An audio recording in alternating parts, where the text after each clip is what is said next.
Hello students, today we'll be discussing about the JEE mains paper that was conducted in 2017.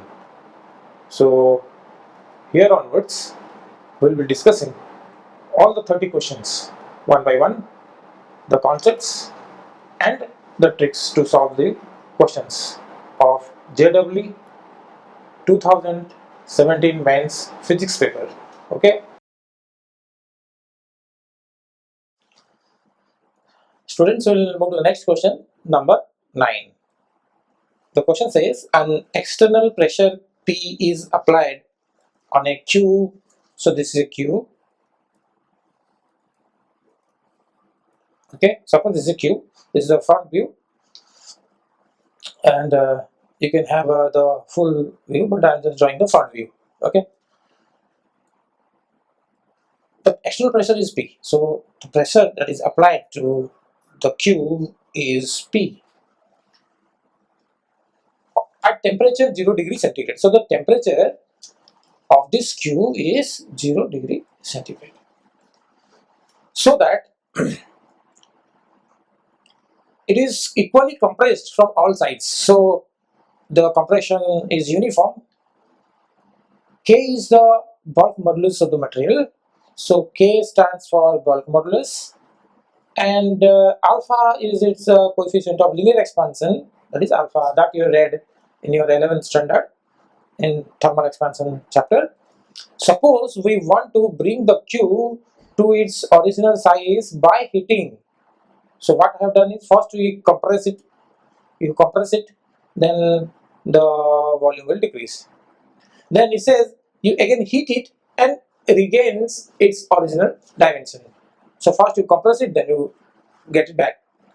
So if you do that, so how much heat you are supplying then to attain this original size by heating? The temperature should be raised by.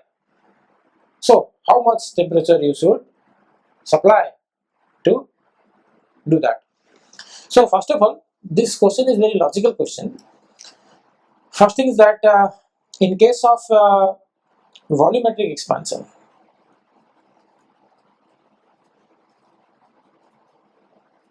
the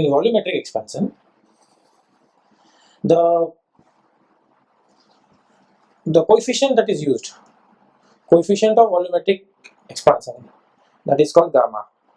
First of all, for this we'll use gamma, but here in the question is given alpha. Alpha is linear coefficient of linear expansion. Gamma is coefficient of volumetric expansion. The relation between gamma and alpha is gamma is 3 times alpha. First of all, this is the case. Okay. So, but in volumetric expansion, we know that if a body is at temperature 0 degree centigrade and you heat it to temperature T degree centigrade, then the change in volume, that is Vt minus V0. This is V0 stands for volume at 0 degree centigrade and Vt stands for volume at T degree centigrade. That difference is equal to or divided by the original volume at 0 degree centigrade equals to gamma delta theta. Gamma delta theta. Okay, this is the expression. Now, what is this? We can see here that this is the change in volume. So in place of this, I can write delta V. This is the change in volume. Okay. Now, this is original volume. So original volume, I will write V. Gamma delta theta. Gamma is 3 alpha. As you can see from here, gamma is 3 alpha and delta theta is the change in temperature. How much temperature? You see, the temperature should be raised by, that means what should be the difference in temperature? Because the original temperature is 0 degree centigrade. Suppose now from 0 degree centigrade you have to increase the temperature. Suppose the change in temperature is delta theta. So this delta theta is asked.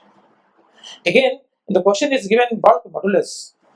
So how this temperature is expressed in terms of alpha, the pressure P, the K, the bulk modulus. This is basically the question. Okay, the question is you have to write this change in temperature delta theta, this in terms of P, in terms of k, in terms of alpha. We know that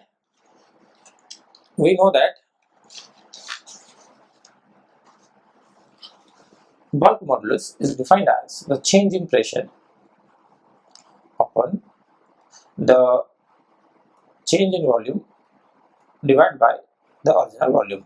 This is called volumetric stress and this is called volumetric strain. So sometimes this delta P is the change in pressure. The external pressure is so this change in pressure is sometimes written as only P. So P divided by delta V upon V. So I can write delta V upon V from here. I can write this as P divided by K. If I see this one and this one, take this to this side. So this is the case. This is suppose my equation number 2, and this delta V by V is my equation number 1. Then what will happen? If I see this equation 1 and this equation 2, I see that the left hand side is delta V by V. Here also the left hand side is delta V by V. The right side will be equal. So I'll equate 3 alpha delta theta with P by K. So therefore delta theta equals to P by 3 alpha K. This should be the answer. So the answer is P by 3 alpha K. P divided by 3 alpha K. So option 1 is the correct option. Okay. Thank you.